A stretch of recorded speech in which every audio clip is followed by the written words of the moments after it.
All right, ladies and gentlemen, welcome back to Raiders Daily. We're talking about the Las Vegas Raiders OTAs. It technically began today. However, they did not hold a practice, so they'll be at it tomorrow.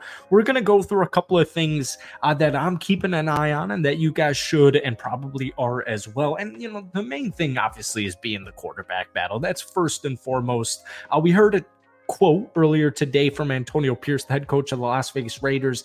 Aiden O'Connell has already kind of taken the bull by the horns, and he's leading the way. And Minshew's right there doing it as well. We're going to stick to the process, but as I said before, Aiden's earned the right to go out there and get the first snap. So, you see a roster with Devontae Adams, new addition, Brock Bowers.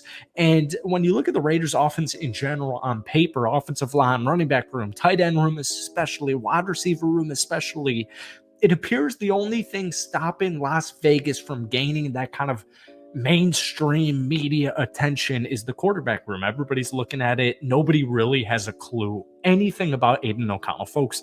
If it wasn't evident all offseason, if it wasn't evident last year, nobody's watching the Raiders play football outside of Raider Nation.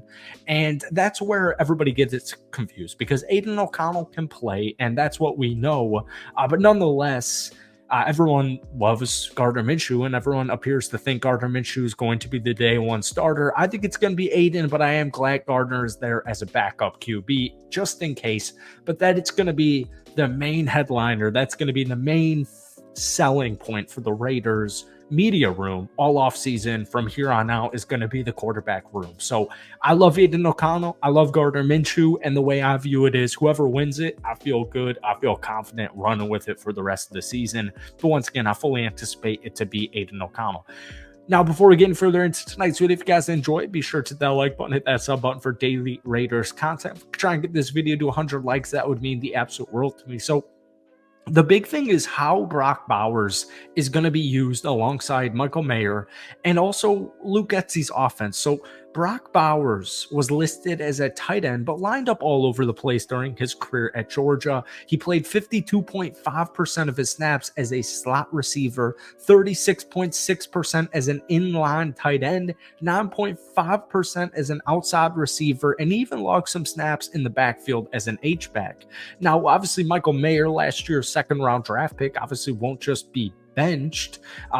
His statistics weren't eye-popping, but he did come strong in the end. The final last couple of 2 months of the regular season is where he really kind of came into his true form, whether it was a receiver, whether it was a blocker. He can also be used as an outside receiver. So Luke Getsy can get really creative on how he decides to utilize both of his tight ends and Brock Bowers and Michael Mayer. Everyone's really excited about Brock Bowers, as they should, myself included, but let's not forget about Michael Mayer because there was a reason the Raiders drafted him early in the second round 1 year ago, and we didn't see it really last year. We saw glimpses, we saw flashes of why he was selected early second round last year, more so towards the end of the season. But I think this is the year with Devontae Adams fully healthy, Brock Bowers fully healthy, and a competent, kind of solidified QB1 in Aiden O'Connell, which, last year with Jimmy Garoppolo was just such a head case. I really think that Brock Bowers changes everything, and I do think Michael Mayer will be a big winner of the Brock Bowers draft pick at number 13. Now, one big thing is the cornerback position. You got Brandon Faison there. He's trying to hold off Jacorian Bennett.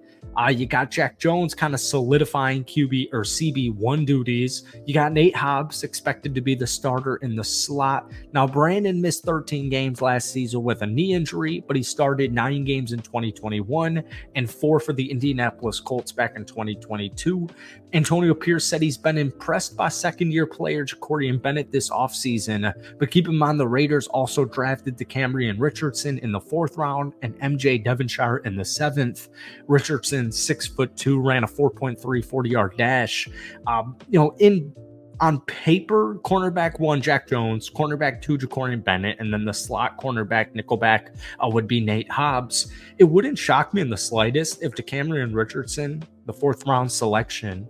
Once again, 6'2", 4.3 40-yard dash. Wouldn't be surprised if he beats out Jacorian Bennett for cornerback 2 duties. However, I am still very hopeful that Jacorian can bounce back off of a very underwhelming rookie season with the Raiders last year. So the cornerback room and the quarterback room are the two huge positions everyone's kind of going to be keeping an eye on all throughout OTAs leading into training camp.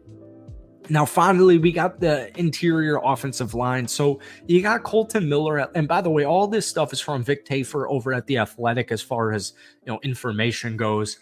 But you got Colton Miller at the left tackle position. You got Andre James, who was just re-signed at the center position. You got Dylan Parham at JPJ at guard, and then Thayer Munford at right tackle. Now, you picked up Cody Whitehair in free agency. You also picked up Andres Pete at free agency. I think both of those two guys are just going to be more guard depth positions. Pete can also play offensive tackle. He could be the swing tackle if DJ Glaze isn't up to the task. But the big thing to watch in camp is just the guard position, because Parham started the last 2 years at left guard, but he could switch to right guard. That was a big thing coming out of draft. I remember making that video once he got drafted on this channel. He's versatile. JPJ spent most of his time at Oregon lined up at right guard and center, mainly the center position, but he was actually working at left guard during rookie minicamp. So what I'm guessing is the coaching staff is going to have each player line up at both guard spots as they determine the best fit. And then we also just learned that Andres Pete, a former Pro Bowl selection first-round pick with the New Orleans Saints, will be on the left side, according to head coach Antonio Pierce. So another thing I want to throw in there real quick, we've hearing a lot about Zamir White. The running back room to non-Raiders fans is so confusing because, on paper, you picked up Alexander Mattison, but he's going to be your backup running back, right? You got Zamir White, who in the final month of the regular season was really putting on a show. We talked about this in our last Raiders video the other day. He's putting up over 70 yards per game. He was running for just a little under 5 yards per carry. The offensive line last year was just pretty pedestrian. Whether it was injuries to Josh Jacobs, whether it was offensive line injuries, whether it was just Josh McDaniels and Jimmy Garoppolo being a part of the Raiders organization and being the starter, the running back room was horrible. It was absolutely freaking horrible. But what was weird was when Zamir White came into town and he became RB1 when Josh Jacobs went down with an injury, it was like a flash in the pan. Like, the dude was a freaking stud. It was like the Raiders had no rushing issues until Zamir White became RB1. The good news is Zamir White apparently looks bigger than Micah Parsons. So we're hearing that Zamir White is huge. We're hearing that he's bulked up. And I'm just feeling good long-term because I remember watching him at Georgia. Zamir White's a quality running back, and I would really love for him to be the long-term solution at the running back position. So that's it for today. Another guy real quick to keep an eye on is Trey Tucker, last year's rookie selection. But that's it for today because, once again, the Raiders actually didn't practice today. So we'll see you tomorrow, but hit that like button, hit that sub button, and let me know, what are you looking out for during Raiders OTAs? Peace.